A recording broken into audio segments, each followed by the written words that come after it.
Les secrets d'une langue. Comme un coq en pâte, expression pour dire de quelqu'un qu'il est très à l'aise dans le lieu où il se trouve, qu'il profite d'une situation très agréable, qu'il a accès à tout le confort qu'il peut espérer. L'expression est fort ancienne, nous vient du Moyen-Âge et a subi une série de glissements successifs avant de parvenir jusqu'à son sens contemporain. Initialement, on ne parlait pas de coq en pâte, mais de coq de panier ou de coq de bagage, pour évoquer le coq, l'animal le plus noble du poulailler, que l'on transportait au marché dans un sac avec beaucoup de précautions, un soin tout particulier destiné à pouvoir ensuite le vendre à un prix le plus élevé possible.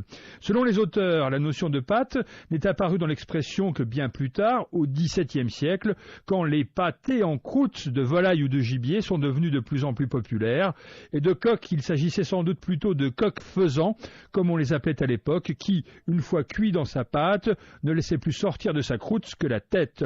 Et c'est ensuite que la magie de la métaphore a opéré.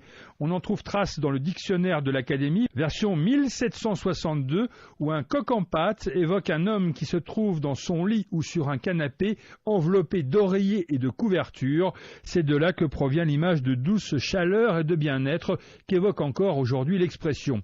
Illustration tirée de la littérature française.